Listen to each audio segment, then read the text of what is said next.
Good morning everyone. देखो अपने क्या चल रहा था, फिनोल चल रहा था, है ना। और फिनोल में भी देखो अपन ने क्या पढ़ लिया था, उसके मेथड ऑफ प्रिपरेशन पढ़ ली थी और उसकी केमिकल प्रॉपर्टीज़ पढ़ ली थी। ठीक है, केमिकल प्रॉपर्टीज़ चल रहा था। ठीक है, कंटिन्यू रखते हैं उसे, आगे का जो भी है केमिकल प्रॉपर्टीज़ ऑफ फिनोल। ठीक है,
देखो केमिकल प्रॉपर्टीज़ ऑफ फिनोल।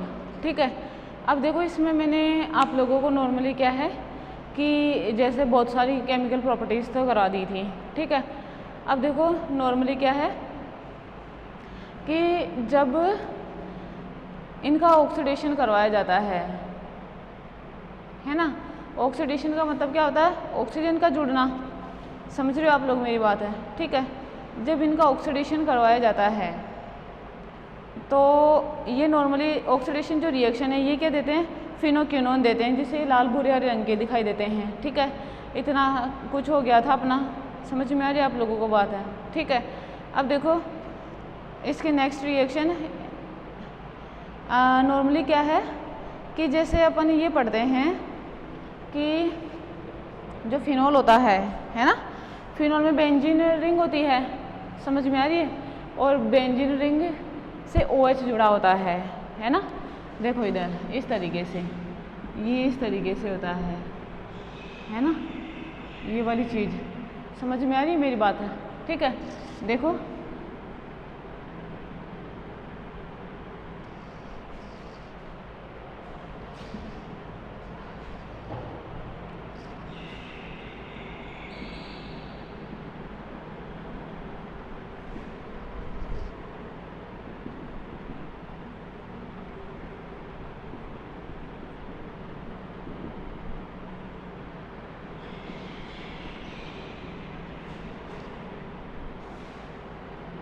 देखो एरोमेटिक इलेक्ट्रोफिलिक सब्स्टिट्यूशन रिएक्शन, इसमें देखना जैसे बेंजीन रिंग होता है ना।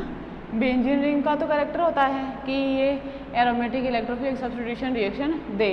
अब देखो बेंजीन रिंग के साथ इस पर देखो OH ग्रुप जुड़ा है ना, ये वाला ग्रुप जुड़ा है जिसपे दो lone pair of electron present है। समझ में आ रही है आप लोगों को मेरी बात है। ठीक है, अब ये क्या करते हैं, दोनों lone pair of electron ring में इन्वॉल्व हो जाते हैं इस तरीके से, है ना। फिर रिंग में इलेक्ट्रॉन डेंसिटी इस तरीके से चलती रहती है। क्लियर। तो मुझे एक बात बताओ, जो अगर ओवरऑल है ना, ओवरऑल इलेक्ट्रॉन डेंसिटी की बात करें, समझना देखो ध्यान, तो वो क्या होगी, रिंग में इंक्रीज हो जाएगी।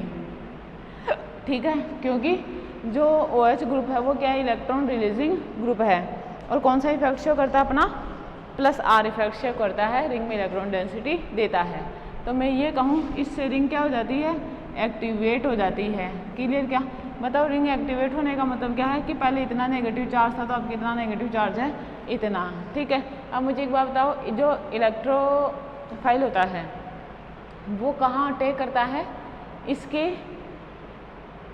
नेगेटिव साइड पर, है ना, जहाँ भी नेगेटिव साइड है। अब अपन ये कहे कि दो तरीके की नेगेटिव साइड है ना, एक कम है और एक ज़्यादा है।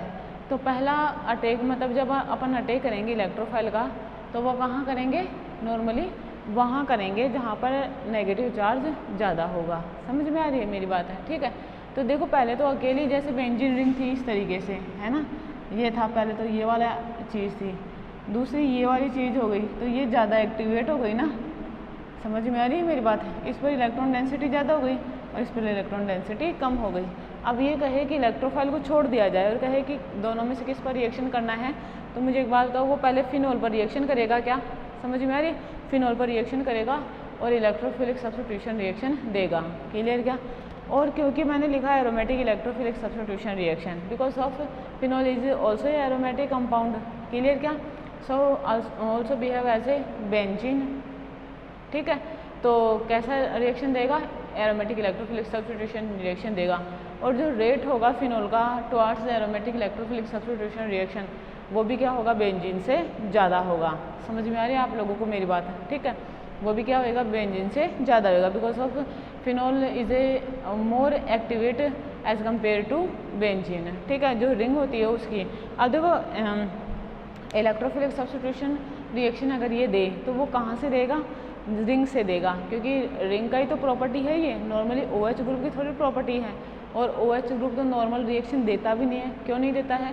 क्योंकि इसमें कार्बन और ऑक्सीजन के बीच में जो बॉन्डिंग होती है वो sp2 बॉन्डिंग होती है। समझ रहे हो मेरी बात है? ठीक है, तो क्या होता है यहाँ पे सिंगल बॉन्ड कैरेक्टर बहुत कम होता है। बोल तो यहाँ पे भी क्या होता है? कार्बन और ऑक्सीजन के बीच में डबल बॉन्ड कैरेक्टर होता है, इसलिए कार्बन और ऑक्सीजन के बॉन्ड को नहीं तोड़ा जा सकता। या मैं कहूँ ये एल्कोहलों के भांति अभिक्रिया नहीं देते हैं। समझ में आप लोगों को मेरी बात है? ठीक है, अब देखो ये कौन सी पोजीशन पर इलेक्ट्रोफिलिक सब्स्टिट्यूशन रिएक्शन दे, ये आप कैसे चेक करोगे? इसकी रेजोनेटिंग स्ट्रक्चर के द्वारा। ठीक है, अब बताओ फिनोल की रेजोनेटिंग स्ट्रक्चर मैंने आप लोगों को बना के बताई है। ठीक है क्या? अब फिनोल की रेजोनेटिंग स्ट्रक्चर बनाओगे, और आप जब इसकी रेजोनेटिंग स्ट्रक्चर बनाओगे तो उन रेजोनेटिंग स्ट्रक्चर में क्या होगा? इसकी तो ऑर्थो पोजीशन और इसकी पैरा पोजीशन पर क्या आ जाएगा? नेगेटिव चार्ज आ जाएगा। ठीक है, मेटा पोजीशन पर कोई चार्ज नहीं होगा। समझ रहे हो मेरी बात? तो अब अगर आप लोगों को कहा जाए कि इलेक्ट्रोफाइल का अटैक करवाना है तो कहाँ पर अटैक होगा? जहाँ पर नेगेटिव चार्ज है। मेरी बात समझ रहे हो? जहाँ पर नेगेटिव चार्ज है वहाँ पर इलेक्ट्रोफाइल का अटैक हो जाएगा, और जहाँ पर नहीं है वहाँ पर इलेक्ट्रोफाइल का अटैक नहीं होगा। अगर ये पहले से भरी हुई हो तो इलेक्ट्रोफाइल का अटैक कहाँ होगा? वहीं होगा जहाँ पर पॉजिटिव चार्ज नहीं है।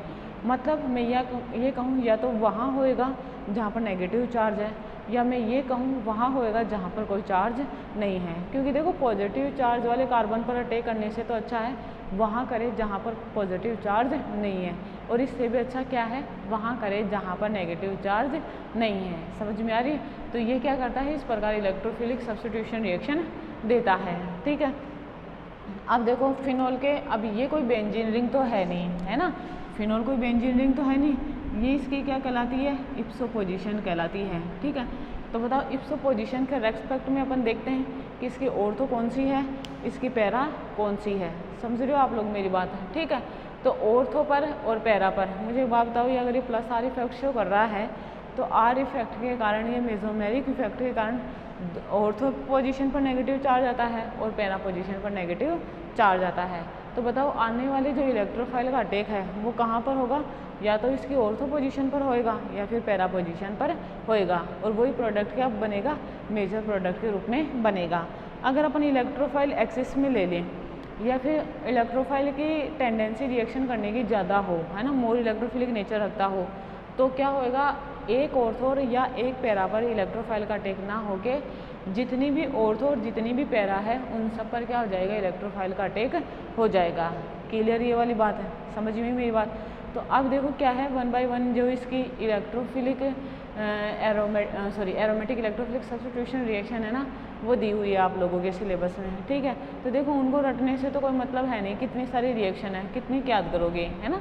तो जाहिर सी बात है आप इसका कंसेप्ट समझ लो कि कहाँ पर अटैक होगा, रिंग में कैसे अटैक होएगा, प्लस R इफेक्ट कैसे लगेगा, तो वो सब चीज़ देख लो। उसके बाद में जहाँ पर भी नेगेटिव चार्ज आए वहाँ पर आप लोग अटैक करवा सकते हो। ठीक है, दूसरी चीज़ अगर ऐसे भी नहीं समझ में आए कि कहाँ पर अटैक करवाना है, तो जहाँ पर अटैक करवाने का मन करे वहाँ पर अटैक करवा के देख लो, लेकिन करवाने के बाद में ये भी चेक कर लो कि जो इंटरमीडिएट स्पीसीज बन रही है वो कितने स्टेबल हैं। ठीक है, अगर वो स्टेबल होगी तो क्या होएगा?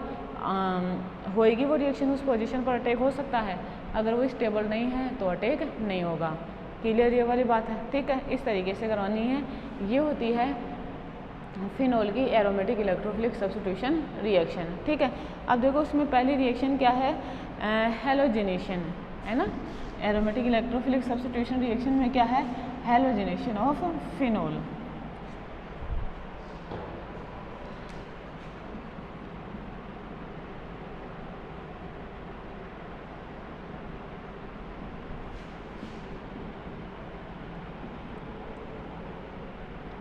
देखो बताओ, हेलोजिनेशन के लिए अपन क्या करेंगे, या तो इसकी रिएक्शन क्लोरीन प्लस मतलब टेम्परेचर पर हीट करेंगे इसको क्लोरीन के साथ, या फिर ब्रोमीन के साथ इसकी रिएक्शन करवाएंगे। ठीक है, क्लियर क्या, समझ में आ रही मेरी बात है। ठीक है, तो देखो नॉर्मली क्या होता है कि जैसे अपन क्लोरीन की अभिक्रिया करवाते हैं है ना, और ब्रोमीन की अभिक्रिया कराते हैं, तो ये किस पर डिपेंड करता है, कंडीशन पर डिपेंड करता है। समझ में आ रही है आप लोगों को मेरी बात है। ठीक है, कंडीशन पर डिपेंड करने का मतलब क्या है कि अगर इसकी रिएक्शन ब्रोमीन वाटर के साथ करा दी जाए तो सभी ऑर्थो और सभी पैरा, मतलब एक पैरा है उस पर क्या हो जाएगा, ब्रोमीन आके जुड़ जाएगा। ठीक है, अगर ब्रोमीन की रिएक्शन CCl4 मीडियम में कराई जाए तो ऑर्थो ब्रोमोफिनॉल बनेगा और पैरा ब्रोमोफिनॉल बनेगा। बात मेरी समझ में आ रही है क्या। ठीक है, देखो अगर इसकी रिएक्शन ब्रोमीन वाटर से कराऊँ मैं लिख दूँ Br2 प्लस Br2/H2, तो देखो प्रोडक्ट क्या बनेगा, इस तरीके का प्रोडक्ट बनेगा, ये Br और ये Br। बात समझ में आ रही है, पहली चीज़ तो ये। दूसरी चीज़ देखो, अगर इसी की रिएक्शन में इस तरीके से कराऊँ है ना, इसी की रिएक्शन में इस तरीके से कराऊँ, Br2 से लिख दिया और ये CCl4। ठीक है, तो देखो या तो प्रोडक्ट बनेगा इस तरीके का है ना, या प्रोडक्ट बनेगा इस तरीके का। बात समझ में आ रही है क्या। ठीक है, ये क्या हो जाएगी, इसकी ब्रोमीन से रिएक्शन हो जाएगी। ठीक है, ऐसे क्या कर सकते हैं अपन, पर आयोडिक एसिड क्या है, आयोडिक एसिड की उपस्थिति में इसकी रिएक्शन करवा दे। ठीक है, तो आयोडीन का टेक हो जाएगा। क्लियर क्या, ऐसे इसका नाइट्रीकरण करवाया जाए है ना, नाइट्रेशन, देखना नाइट्रेशन में क्या होगा कि फिनोल की रिएक्शन किसके साथ करवाई जाएगी, नॉर्मली डाइल्यूट HNO3 के साथ रिएक्शन करवाई जाएगी, और किसके साथ करवाई जाएगी, डाइल्यूट H2SO4 के साथ करवाई जाती है। तो क्या होता है, ऑर्थो नाइट्रोफिनोल का निर्माण होता है एक, तो समझ रहे हो आप लोग मेरी बात, और एक किसका निर्माण होता है, पैरा नाइट्रोफिनोल का निर्माण होता है। ठीक है, क्या बनेगा, ऑर्थो नाइट्रोफिनोल बनेगा और क्या बनेगा, पैरा नाइट्रोफिनोल बनेगा। ठीक है, मैकेनिज्म आप लोगों को खुद को लिखनी है, किस तरीके से लिखोगे समझ में आ रही है ना, क्योंकि बता रखा है मैंने आप लोगों को। ठीक है, पहले इलेक्ट्रोफाइल बनाना है, फिर इलेक्ट्रोफाइल बना के उस पर अटैक करवाना है, कहाँ पर अटैक कराओगे, किस पोजीशन पर। दूसरा देखो, अगर इसकी रिएक्शन समझना, देखो अगर इसकी रिएक्शन कंसनट्रेट HNO3 के साथ करवाई जाए या फिर कंसनट्रेट H2SO4 के मिक्सचर, ये नाइट्रिकारक होते हैं ना ये वाली चीज़। ठीक है, अगर इनके साथ करवाया जाए तो क्या बनेगा, पिक्रिक एसिड का निर्माण होगा। समझ लियो ये वाली बात भी। ठीक है, इस तरीके से मैंने आप लोगों को बताया था। क्लियर ये चीज़। ठीक है, एक क्या है इसका नाम, पिक्रिक एसिड, इस तरीके से होगा। अब देखो क्या होएगा, नाइट्रोसोकरण किस तरीके से करवाते हैं वो चीज़ देखो,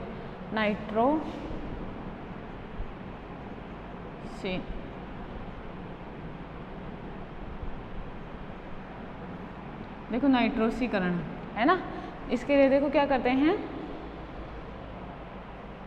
इसके लिए देखो क्या करते हैं नॉर्मली कि पहले मैं इसको साफ कर देती हूँ। देखो इधर नाइट्रोसोकरण में क्या होता है कि नाइट्रस एसिड की रिएक्शन है ना, जैसे OH ये फिनोल लिया है ना, इसकी रिएक्शन किसके साथ करवाए अपन, नाइट्रस एसिड के साथ है ना, नाइट्रस एसिड प्लस H2SO4 है ना, H2SO4 सॉरी तब लेंगे जब अपन सोडियम नाइट्राइट ले है ना, ये बनाना है ना, तो NaNO2 प्लस H2SO4।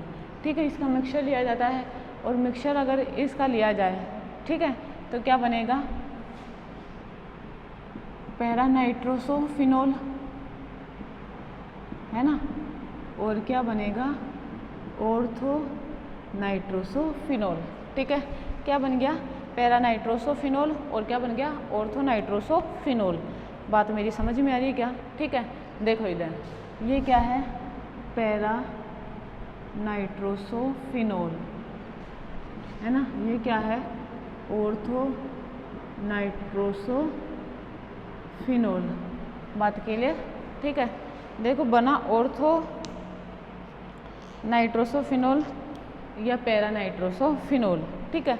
देखो क्या होता है, जब फिनोल की रिएक्शन नाइट्रस एसिड के साथ करवाई जाती है ना, तो पैरा नाइट्रोसोफिनोल बनता है, ठीक है। ये मैंने आप लोगों का, और कुछ मात्रा में ऑर्थो नाइट्रोसोफिनोल भी बनता है।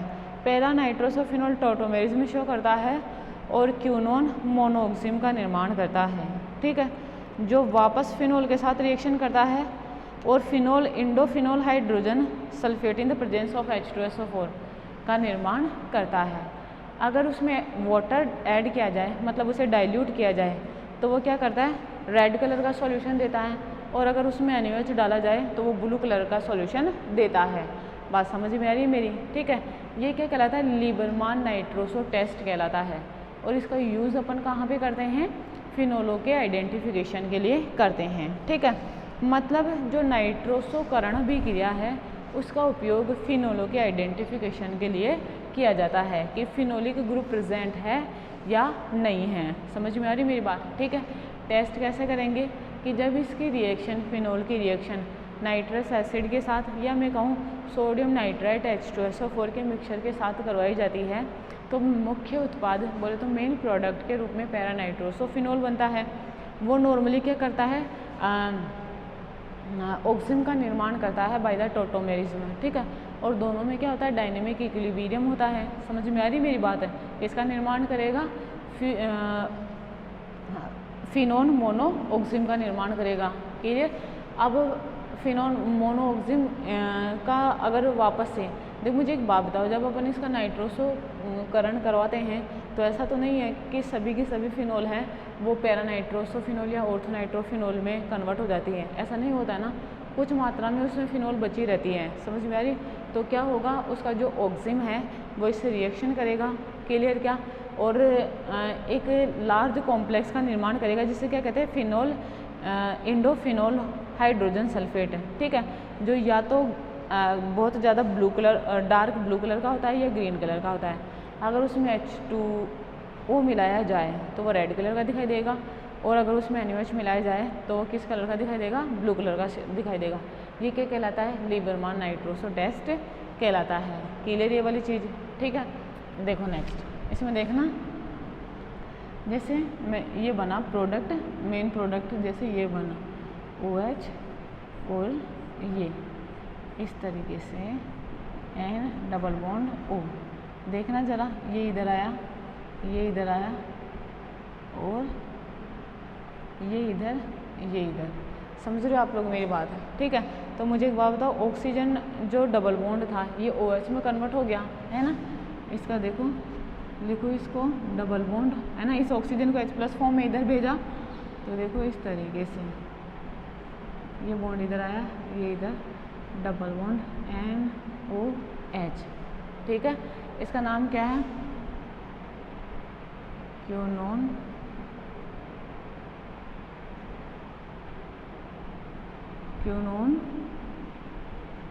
मोनो ऑक्सिम। समझ में आ रही है, क्या नाम है इसका, क्यूनोन मोनो ऑक्सिम, ठीक है। आगे देखो,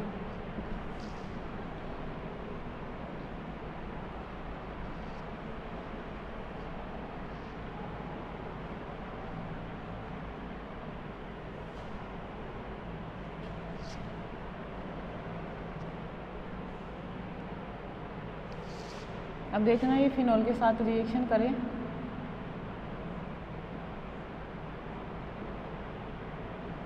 ये H, ठीक है।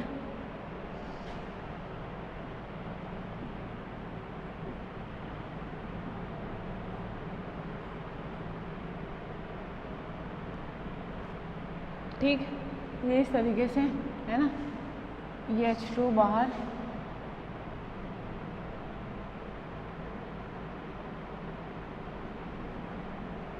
ठीक है। और मुझे एक बात बताओ, आप लोगों को क्या बताया था, ये रिएक्शन नॉर्मली किसकी प्रेजेंस में करवाई जाती है, H2SO4 की प्रेजेंस में करवाई जाती है, ठीक है। देखो समझना, ये बना इस तरीके से।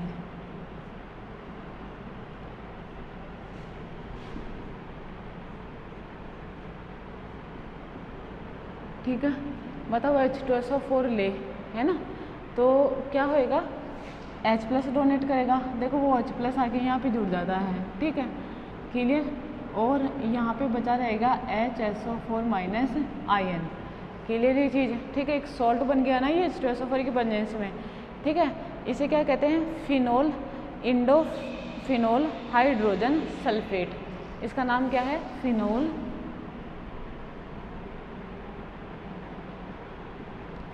इंडोफिनोल हाइड्रोजन सल्फेट। समझ में आप लोगों को मेरी बात। ठीक है, ये कैसा दिखाई देता है, या तो ये ग्रीन कलर का दिखाई देगा, है ना, समझ में आ रही है, या फिर ये क्या देगा, डार्क ब्लू कलर का दिखाई देता है।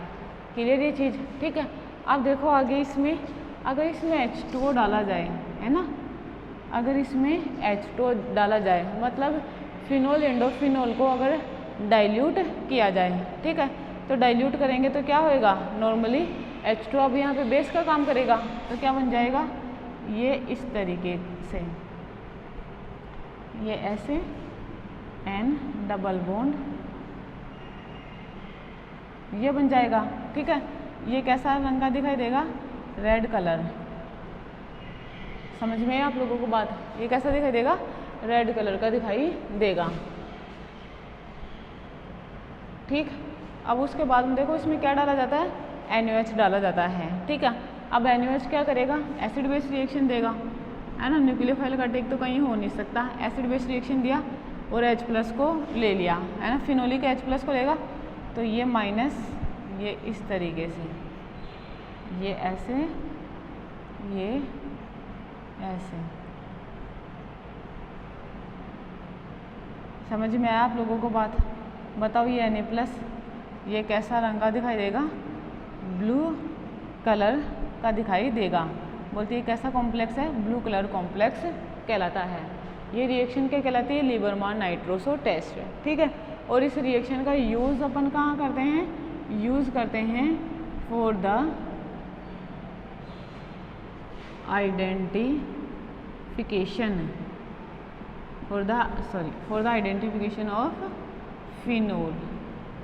ठीक है, ये बेस्ट टेस्ट है जो फिनोल देता है। समझ में आ रही है, फिनोल को अपन किस तरीके से आइडेंटिफाई करें, ये इसके लिए अपन नॉर्मली क्या करते हैं, लीबरमान नाइट्रोसो टेस्ट करते हैं, और लीबरमान नाइट्रोसो टेस्ट इस तरीके से किया जाता है। ठीक है, इसे क्या कहते हैं, फिनोल इंडोफिनोल, है ना, इसका नाम क्या है, फिनोल इंडोफिनोल।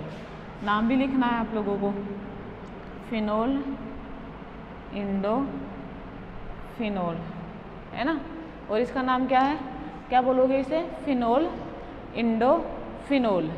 समझ में, फिनोल इंडोफिनोल, सॉल्ट है ना ये तो सोडियम का, तो लिख सकते हैं ना अपन इसको, सोडियम सॉल्ट ऑफ फिनोल इंडोफिनोल लिख दो इधर, सोडियम सॉल्ट ऑफ फिनोल इंडोफिनोल। बात समझ में है क्या। ठीक है, ये टेस्ट बोले तो ये रिएक्शन क्या कहलाती है, नाइट्रोसोकरण। ठीक है, या नाइट्रोसोनीकरण ऑफ फिनोलों का नाइट्रोसोनीकरण। बात समझ में आई ना। ठीक है, इस तरीके से करेंगे। बोलते ये सॉल्ट बनने के कारण ही क्या होता है, जो सॉल्यूशन बनता है टेस्ट के दौरान वो क्या होता है, या तो ग्रीन, ब्लू, रेड कलर का दिखाई देता है। जैसे जैसे अपन उसमें अलग अलग रिएजेंट डालते जाते हैं, H2 डाल रहे थे तो रेड कलर का दिखाई दे रहा था, जब इसमें NaOH डाला तो ये ब्लू कलर का दिखाई दे रहा था। समझ रहे हो आप लोग मेरी बात है। ठीक है, तो इसलिए क्या करते हैं, इनकी फिनोलों की आइडेंटिफिकेशन इसके द्वारा आसानी से की जा सकती है। समझ रहे हो ये चीज़। ठीक है, तो ये क्या हो गया, नाइट्रोसोकरण रिएक्शन। क्लियर ये चीज़। नेक्स्ट देखो, सल्फोनेशन, है ना, सल्फोनेशन ऑफ फिनोल। नेक्स्ट देखना,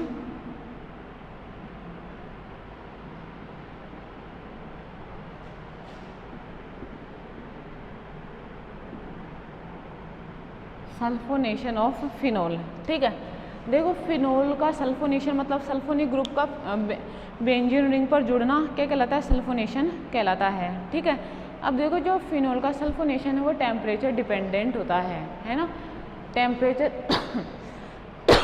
सॉरी, टेम्परेचर डिपेंडेंट का मतलब क्या है कि टेम्परेचर पर डिपेंड करता है कि अपन कितना टेम्परेचर ले तो कौन सा प्रोडक्ट बनेगा, इतना टेम्परेचर ले तो ये वाला प्रोडक्ट बनेगा। समझ में आ रही है मेरी बात? नॉर्मली ये माना जाता है कि अगर टेम्परेचर का मान कम लिया जाए तो ऑर्थो प्रोडक्ट मेजर प्रोडक्ट के रूप में बनता है, और अगर ज़्यादा टेम्परेचर लिया जाए तो पैरा प्रोडक्ट मेजर प्रोडक्ट के रूप में बनता है। समझ में आई मेरी ये बात है? ठीक है, और मैंने क्या कहा? The addition of sulphonic group on benzene ring है ना, on phenol is called sulphonation of phenol, है ना। क्लियर ये वाली चीज़ भी है। ठीक है, नॉर्मली इस तरीके से आप लोग लिखते हो इसको। ठीक है, देखना ना जरा, जैसे मैं ये कहूँ मैंने लिया ये फिनोल, है ना, मैकेनिज्म आप लोगों को लिखनी है। ठीक है, अब इसकी रिएक्शन देखो, नॉर्मली क्या है इसकी रिएक्शन? H2SO4 से करवाए, है ना, सल्फोनेशन करता है H2SO4। अगर इसकी रिएक्शन H2SO4 से करवाए, लेकिन जो टेम्परेचर है मैं कहूँ ये मैंने 15 डिग्री सेंटीग्रेड टेम्परेचर लिया है ना, तो प्रोडक्ट क्या बनेगा? जो मेन प्रोडक्ट है, मेजर प्रोडक्ट, वो क्या बनेगा? ये बनेगा SO3H। क्लियर क्या मेरी बात है? ठीक है, ऑर्थो प्रोडक्ट मेजर प्रोडक्ट के रूप में बनेगा। क्लियर ये चीज़? ठीक है, नाम क्या है इसका? ऑर्थोफिनोल सल्फोनिक एसिड, है ना। नाम क्या लिख दोगे इसका? ऑर्थोफिनोल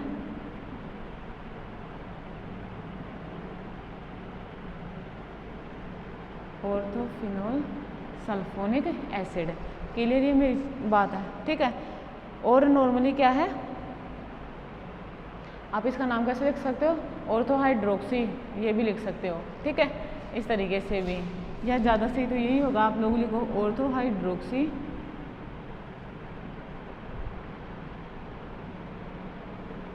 सल्फोनिक एसिड, है ना, या आप ये नाम लिख लो, सही है। समझ में आ रही मेरी बात? इसे रहने दो। नेक्स्ट देखो, अगर रिएक्शन कराऊँ मैं इसकी इस तरीके से, मतलब टेम्परेचर वही हाई ले लिया H2SO4, है ना, टेम्परेचर हाई लिया, जैसे 100 डिग्री सेंटीग्रेड टेम्परेचर लिया। ठीक है, 100 डिग्री सेंटीग्रेड टेम्परेचर लिया तो जो मेजर प्रोडक्ट के रूप में है वो क्या बनेगा? पैरा प्रोडक्ट बनेगा। समझ रहे हो आप लोग मेरी बात? ठीक है, जो मेजर प्रोडक्ट बनेगा वो क्या बनेगा? पैरा प्रोडक्ट बनेगा।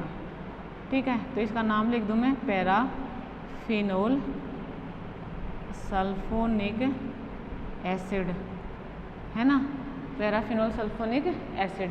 बात के लिए क्या, इस तरीके से इसका क्या हो जाएगा? ये सल्फोनेशन हो जाएगा। ठीक है, इस टेम्परेचर में ये मेन प्रोडक्ट है ना, इस टेम्परेचर की कंडीशन में ये मेन प्रोडक्ट है। क्लियर ये चीज़? ठीक है, इस तरीके से करते हैं। बात समझ में आई क्या? ठीक, नेक्स्ट देखो, ये तो हो गई इसकी क्या? Sulphonation reaction. ठीक है, अब देखो कार्बन असाइलेशन या फ्रीडल क्राफ्ट रिएक्शन, है ना। देखो फ्रीडल क्राफ्ट रिएक्शन या carbon acylation, alkylation sorry, carbon alkylation. ठीक है, या इसे क्या कहते हैं?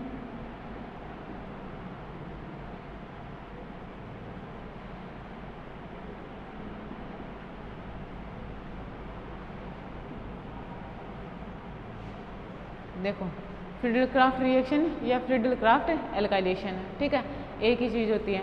देखो एल्काइलेशन का मतलब क्या होता है? एडिशन ऑफ एल्काइल ग्रुप, है ना, पढ़ते हो आप लोग इस चीज़ को, addition of alkyl group on benzene ring is called alkylation, है ना। क्या कहलाएगा वो? बेंजीन रिंग पर एल्काइल ग्रुप का जुड़ना क्या कहलाता है? एल्काइलेशन कहलाता है। समझ में आई ये वाली बात भी? ठीक है, अब देखो जो फ्रीडल क्राफ्ट एल्काइलेशन है ना, फ्रीडल क्राफ्ट ने दी है रिएक्शन नॉर्मली। ठीक है, तो उसमें क्या है, इसकी रिएक्शन किससे कराते हैं? एनहाइड्रस AlCl3 से कराते हैं। मतलब कोई लुईस एसिड होएगा रिएक्शन में। रिएक्शन कंडीशन जो होगी ना वो एसिडिक मीडिया होता है, और एसिडिक मीडिया में अपन क्या लेते हैं, ल्यूविस एसिड लेते हैं। बात समझ में आ रही है आपको? ठीक है। अब देखो यहाँ पे ये क्या लिया जाता है, एनहाइड्रस AlCl3, ठीक है, ये लिया जाएगा। ठीक है, इसकी प्रेजेंस में रिएक्शन होगी और क्या होएगा, एल्काइलेशन होगा। ठीक है, देखो अब इसके लिए मैं ये लिखूं, ठीक है, और रिएक्शन किसके साथ करता है, फिनोल। फिनोल रिएक्शन करता है एल्किल हैलाइड के साथ, है ना, एल्किल हैलाइड के साथ ये क्या करता है, रिएक्शन करता है, और एल्काइल सब्स्टिट्यूटेड फिनोल का निर्माण होता है। जो प्रोडक्ट बनता है वो क्या बनता है, एल्काइल सब्स्टिट्यूटेड फिनोल, है ना। अब कौन सी पोजीशन पर होएगा, जाहिर सी बात है, या तो ऑर्थो पर होएगा या फिर पैरा पर होएगा या फिर दोनों पर होएगा। ठीक है, तो आप लोग इस बात का ध्यान रखोगे, जो एल्काइलेशन है वो दोनों पर होता है, मतलब ऑर्थो पर भी होता है और वो पैरा पर भी होता है। समझ में आ रही है आप लोगों को मेरी बात है? ठीक है, देखो ध्यान से, जैसे मैंने ये लिखा है ना, ये क्या है, फिनोल है, समझ में आ। अब देखो इसकी रिएक्शन किससे कराऊँ, जैसे मैं लिखूँ RX लिख दूँ और यहाँ पे लिख दूँ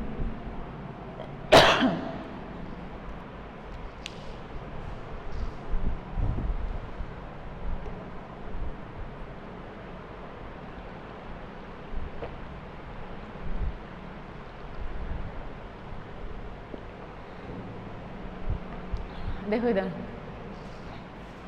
ये रिएक्शन होएगी इसकी, है ना, और यहाँ पे रिएक्शन के लिए दे देखो, रिएक्शन कंडीशन के लिए मैं यहाँ पे क्या लूँ, निर्जल AlCl3, ठीक है। इसके प्रेजेंस में रिएक्शन होएगी और प्रोडक्ट बनेगा इस तरीके से। देखो ये OHR और ये OHR, बात समझ में आ रही है। ये ortho alkyl phenol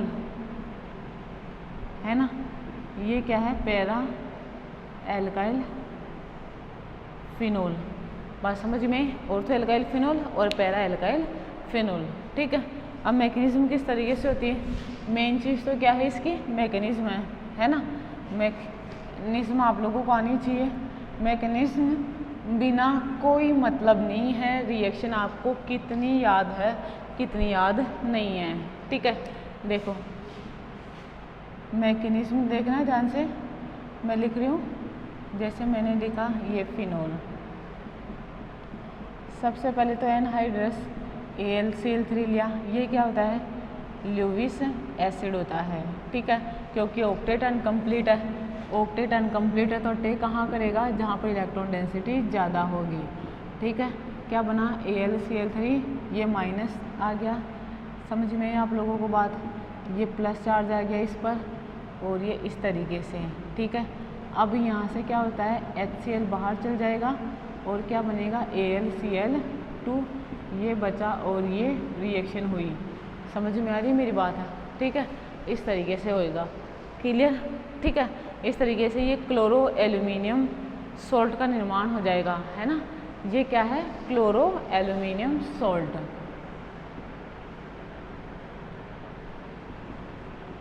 chloro aluminium salt. ठीक है, क्लोरो एल्यूमिनियम सॉल्ट का निर्माण होएगा। ठीक है, अब नॉर्मली क्या है कि जैसे अब ये जो जुड़ा है क्लोरो एल्यूमिनियम सॉल्ट बना है ना, नॉर्मली इसकी ये रिएक्शन करता है एल्किल हैलाइड से।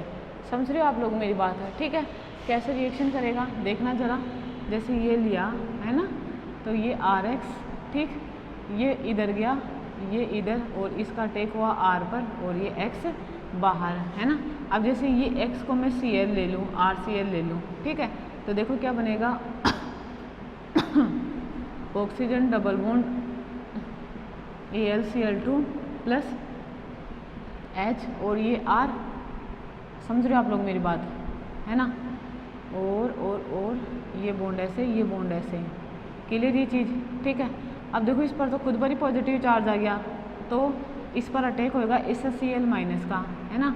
देखना ज़रा, ये इधर गया, ये इधर गया, ये बाहर जाएगा। ठीक है, और Cl माइनस से अटैक करेगा तो खुद तो AlCl3 के रूप में बाहर निकल जाएगा, और ये जो H है ये इसके साथ आके जुड़ जाएगा, है ना, इस ऑर्थो का जो H था ना वो इसके साथ आगे जुड़ जाएगा, ये R। बात समझ में आई है, ठीक है। इस तरीके से रिएक्शन होगी। दूसरा प्रोडक्ट क्या बनता है, पैरा प्रोडक्ट बनता है ना।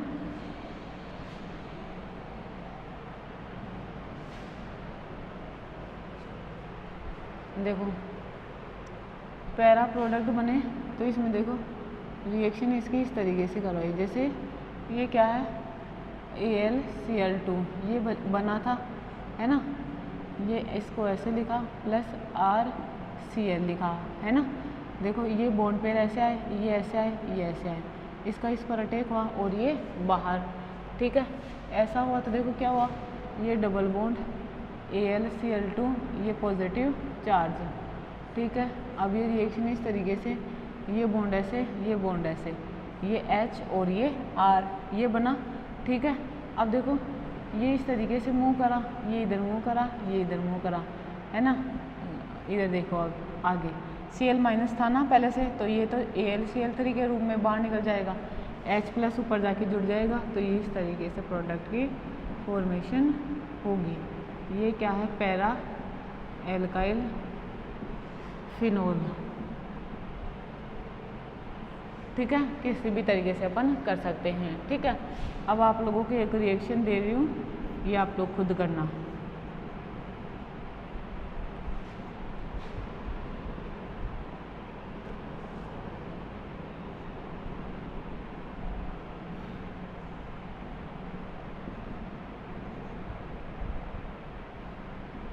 इसमें A प्लस B बनाना है आप लोगों को, ठीक है। ये क्या हो गया, HW हो गया, समझ में आप लोगों को बात है, ठीक है।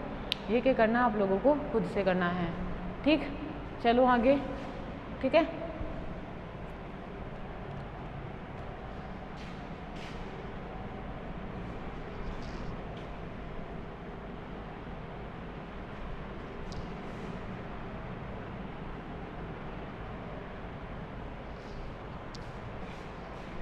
ठीक है, नेक्स्ट देखो।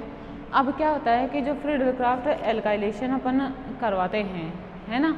फ्रीडल-क्राफ्ट एल्काइलेशन अगर करवाए, सुनना देखो मेरी बात ध्यान से। तो फ्रीडल-क्राफ्ट एल्काइलेशन में क्या होता है कि जो अपन काम में लेते हैं, निर्जल AlCl3 है ना, और फिनोल काम में लेते हैं और एल्किल हैलाइड काम में लेते हैं, ठीक है। तो जो वो होता है क्या, रिएक्टेंट, वो ज़्यादा मात्रा में यूज़ लिया जाता है, ठीक है। और ज़्यादा मात्रा में यूज़ क्यों लेते हैं उसको, क्योंकि जो अपन एल्काइलेशन करवाते हैं उसमें बहुत सारा पार्ट तो क्या होता है, क्लोरो एल्यूमिनियम सॉल्ट बनाने में ही चला जाता है, समझ रहे हो मेरी बात है, क्लियर क्या। तो जो एल्यूमिनियम क्लोराइड है AlCl3 है ना, जो रिएजेंट है, सॉरी रिएक्टेंट नहीं रिएजेंट, वो बहुत ज़्यादा मात्रा में यूज़ लिया जाता है। क्योंकि देखो एक तो उसे वो क्या करेगा, एक तो उस फॉर्म में यूज़ लेंगे अपन कि Cl माइनस को एब्स्ट्रैक्ट करें, एक उस फॉर्म में यूज लेंगे कि वो एल्यूमिनियम सॉल्ट का, बोले तो क्लोरो एल्यूमिनियम सॉल्ट का निर्माण करे, समझ में आ रही। तो यहाँ पे क्या होता है कि जो AlCl3 है, एल्यूमिनियम क्लोराइड है, उसकी अधिक मात्रा यूज ली जाती है, ठीक है। किस में, कार्बन एल्काइलेशन में, ठीक है। ये स्पेसिफिक बात है फ्रीडल-क्राफ्ट एल्काइलेशन की, जो आप लोग ध्यान में रखोगे, समझ में आ रही मेरी बात है, ठीक है। क्योंकि बहुत सारा जो रिएक्टेंट है AlCl3 है, वो क्या होता है, क्लोरो एल्यूमिनियम सॉल्ट बनाने में यूज हो जाता है, ठीक है।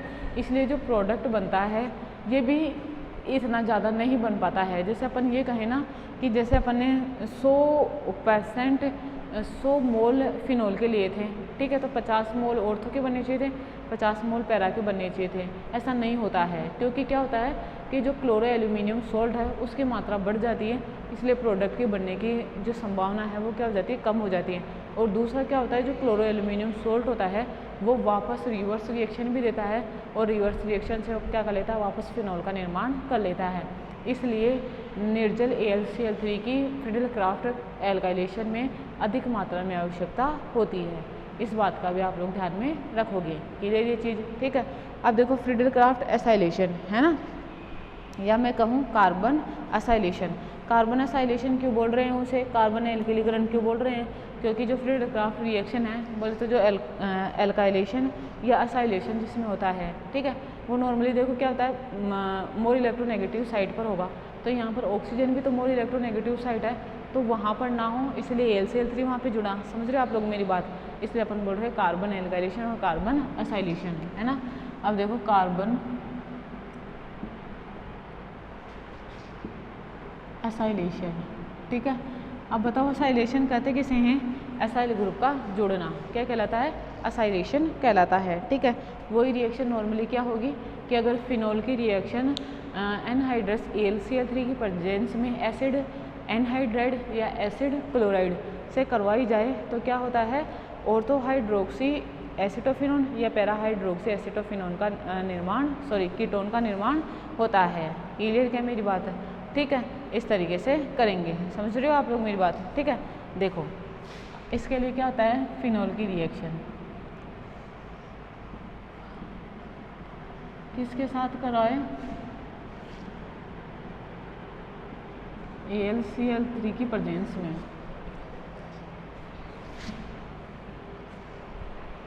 एसिड क्लोराइड या एसिड एनहाइड्राइड, है ना। तो मैं यहाँ पे ये लिख रही हूँ, है ना। R लिख लेती हूँ ना, आप लोग कुछ भी ले सकते हो, ये ज़रूरी नहीं है, ठीक है, कि आप लोग एक ही तरीके का लोग कुछ भी ले सकते हो, ठीक है। देखो ये R और ये Cl, ठीक है। ये क्या लिया इधर?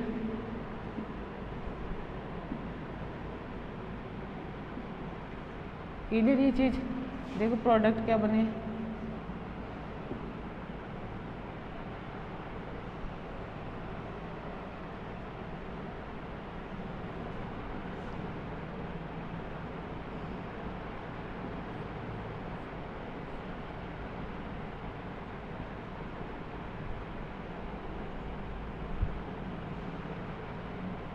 ठीक है। देखो एक तो प्रोडक्ट बना ऑर्थोहाइड्रोक्सी, है ना, कीटोन, और एक बना पैराहाइड्रोक्सी कीटोन। रिएक्शन देखो या तो एसिड क्लोराइड की प्रेजेंस में होगी या फिर एसिड एनहाइड्राइड की प्रेजेंस में होगी। तो यहाँ पे मैं ये भी लिख दूँ,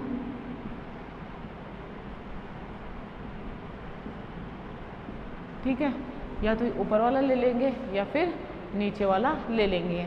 समझ रहे हो आप लोग मेरी बात? इस तरीके से इसकी रिएक्शन करवाई जाती है। समझ में आई क्या आप लोगों को मेरी बात है? ठीक है। यहाँ पे देखो मैकेनिज्म, जो कार्बन एल्काइलेशन पढ़ रहे थे इससे पहले, समझ रहे हो, उससे कुछ अलग प्रकार की रिएक्शन मैकेनिज्म होती है, सॉरी यहाँ पे।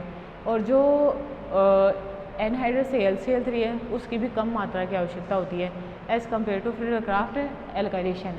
एसाइलेशन में AlCl3 की कम मात्रा की आवश्यकता होती है, जबकि एल्काइलेशन में AlCl3 की अधिक मात्रा की आवश्यकता होती है।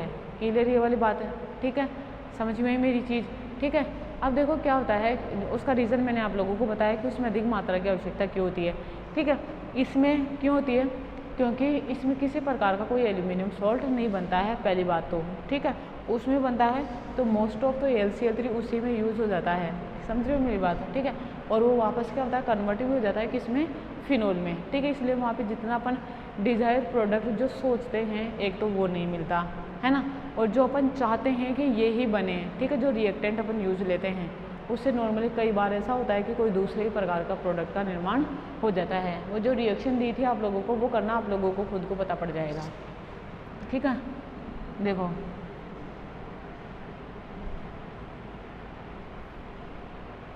मैकेनिज्म देखना, मैंने ये लिया प्लस AlCl3, है ना।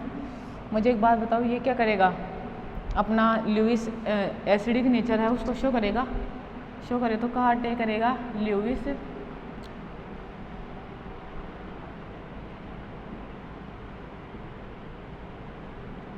बेस पर। समझ में ही बात है? ठीक है, ऐसा हुआ तो देखो ये क्या कर लेगा,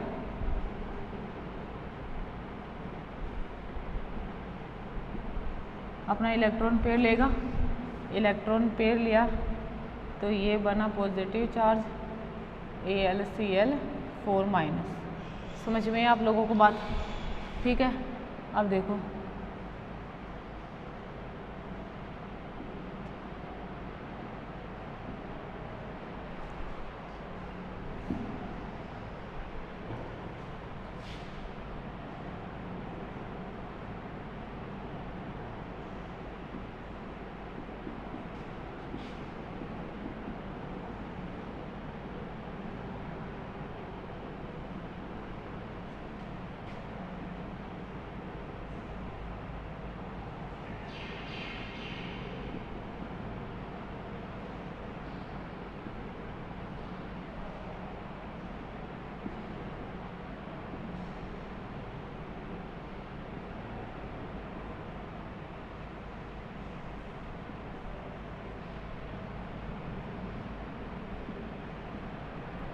ठीक है।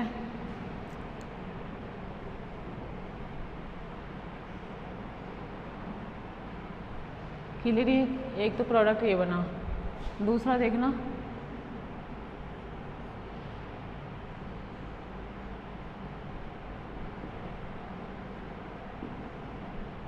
ये इधर जाए, फिर ये इधर, ये नेगेटिव चार्ज और इसका अटैक कार्बन पर।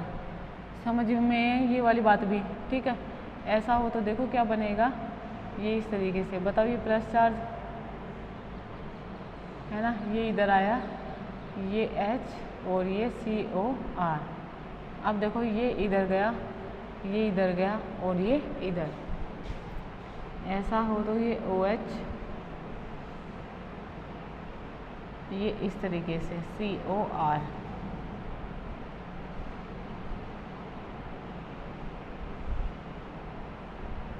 Para hydroxy ketone. बात समझ में, ठीक है। इस तरीके से क्या होगा, इसका नॉर्मली एसाइलेशन होगा। क्लियर ये वाली चीज़, ठीक है, समझ रहे हो ना। अब ये जो पॉजिटिव चार्ज होता है ना, पॉजिटिव चार्ज, ठीक है, ये हटेगा इस तरीके से, ये इन 5 एटम पर ऐसे डीलोकलाइज होएगा, ठीक है, एरिनियम आयन बनेगा ना। समझ में आ रही है मेरी बात, तो इस तरीके से स्टेबलाइज रहेगा। क्लियर। नेक्स्ट देखो रिएक्शन फ्रिस रीअरेंजमेंट। ये क्या चल रहा है, फिनोल की केमिकल प्रॉपर्टीज चल रही हैं। समझ में आ रही है ना।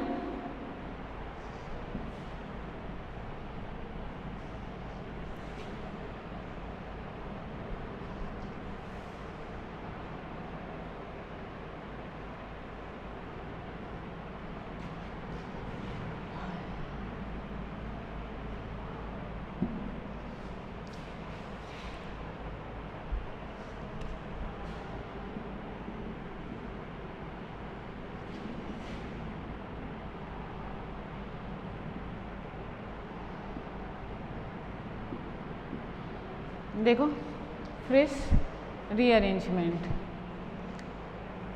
देखो फ्रिस रीअरेंजमेंट में क्या होता है कि अपन इसमें फेनिल एसीटेट लेते हैं, है ना, जो सॉल्वेंट नाइट्रोबेंजीन और एनहाइड्रस AlCl3 की प्रेजेंस में रीअरेंज होके ऑर्थो एसिटिल फिनोल और पैरा एसिटाइल फिनोल, है ना, या ऑर्थो हाइड्रोक्सी एसिटोफिनोल पैरा हाइड्रोक्सी एसिटोफिनोल का निर्माण करता है, ठीक है। क्लियर ये चीज़। मैकेनिज्म जो इसकी होती है वो इंटरमोलिकुलर भी होती है और मैकेनिज्म इसकी इंट्रामोलिकुलर भी होती है। फ्रिस रीअरेंजमेंट कहलाता है, ठीक है।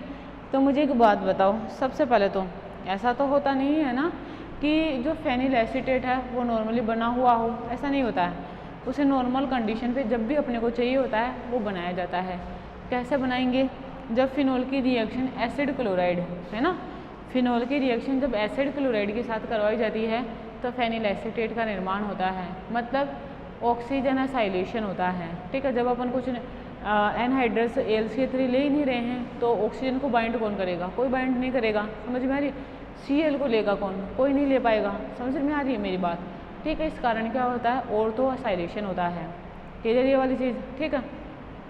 दूसरी चीज़ क्या होती है कि फिर क्या होता है, फेनिल एसीटेट रीअरेंज होता है, फिर लिया जाता है निर्जल AlCl3 और नाइट्रोबेंजीन। समझ रहे हो आप लोग मेरी बात, ठीक है। उसकी प्रेजेंस में अपन क्या करेंगे, रिएक्शन कराएंगे और फेनिल एसीटेट रीअरेंज हो जाएगा, ऑर्थो हाइड्रोक्सी एसिटोफिनोन और पैरा हाइड्रोक्सी एसिटोफिनोन का निर्माण एज ए प्रोडक्ट के रूप में करेगा। समझ में आ रही है, ठीक है। नॉर्मली देखो जो मतलब एसाइल ग्रुप है वो कहाँ पे जुड़ता है, ऑर्थो पोजीशन पे जुड़ता है और पैरा पोजीशन पर जुड़ता है, ठीक है। तो जो ऑर्थो पोजीशन का प्रोडक्ट है वो तो हाई टेम्परेचर की कंडीशन में बनता है main product, as a main product, और जो पैरा है वो क्या है, लो टेम्परेचर पर बनता है, ठीक है, एज ए मेन प्रोडक्ट, ठीक है। वैसे तो जब भी रिएक्शन होगी तो दोनों का मिक्सचर ही बनेगा। समझ रहे हो आप लोग मेरी बात है, ठीक है। देखो इधर क्या कहा, उस बात को ध्यान रखना है। पहले तो अपन क्या कराएंगे, फिनोल का एसाइलेशन कराएंगे। फिनोल के एसाइलेशन के बाद में क्या होएगा, उसका रीअरेंजमेंट होएगा, और रीअरेंजमेंट किसके प्रेजेंस में होएगा, नाइट्रोबेंजीन और एनहाइड्रस AlCl3। बोल तो एसिडिक मीडिया इसमें लिया जाता है, ठीक है। तो उसमें ऑर्थो प्रोडक्ट बनेगा और मेजर प्रोडक्ट बनेगा। ऑर्थो प्रोडक्ट कब बने और मेजर प्रोडक्ट कब बने, ये कौन डिसाइड करता है, टेम्परेचर डिसाइड करता है। अगर अपन हाई टेम्परेचर ले तो नॉर्मली क्या होता है, ऑर्थो प्रोडक्ट ऐसे मेजर प्रोडक्ट के रूप में बनता है, और अगर अपन लो टेम्परेचर ले तो पैरा प्रोडक्ट ऐसे मेजर प्रोडक्ट के रूप में बनता है। जो इसकी मैकेनिज्म होती है वो क्या होती है, इंट्रामोलिकुलर मैकेनिज्म भी होती है और इंटरमोलिकुलर मैकेनिज्म भी होती है। दोनों प्रकार की मैकेनिज्म प्रोसीड करता है। इस बात का भी आप लोग क्या करोगे, ध्यान रखोगे। समझ में मेरी ये बात है, ठीक है, क्लियर इतनी चीज़, ठीक है। देखो दोनों तरीके की मैकेनिज्म देख लेते हैं, रिएक्शन लिख देते हैं, ठीक है। देखो नॉर्मल रिएक्शन फ्रिस रीअरेंजमेंट की कैसे लिखी जाती है, ये लिया,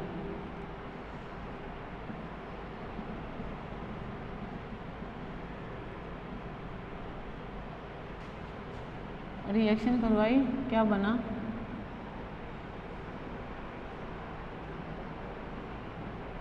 ठीक है। आगे देखो क्या लिया, नाइट्रोबेंजीन और एनहाइड्रस AlCl3, ठीक है। इसके प्रेजेंस में रिएक्शन हुई तो देखो इस तरीके से एक तो प्रोडक्ट बनेगा ये, है ना, और एक प्रोडक्ट बनेगा ये, क्लियर। इसे क्या कहेंगे,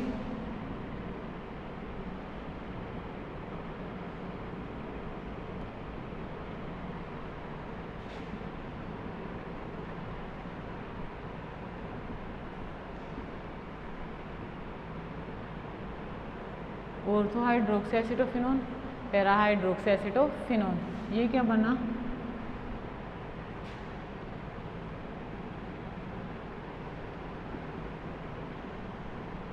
phenyl acetate, clear.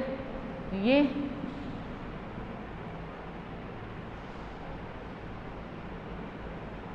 Main product और ये लो टेम्परेचर, है ना, मेन प्रोडक्ट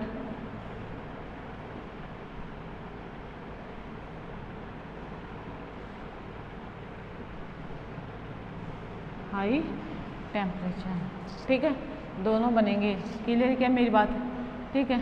अब देखो मैकेनिज्म, मैकेनिज्म देखना,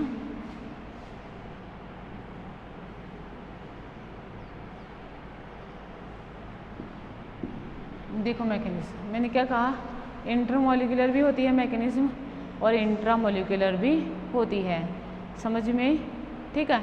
अब देखो ये नॉर्मली पहले तो क्या थी, अलग अलग साइंटिस्ट ने दी थी, इंटरमोलिकुलर मैकेनिज्म और इंट्रामोलिकुलर मैकेनिज्म, लेकिन जो फ्रिस नामक वैज्ञानिक है उन्होंने क्या करा, दोनों मैकेनिज्म को दिया। उन्होंने कहा मैकेनिज्म इंटरमोलिकुलर भी होती है और मैकेनिज्म इंट्रामोलिकुलर भी होती है, समझ में आ रही है मेरी बात, ठीक है।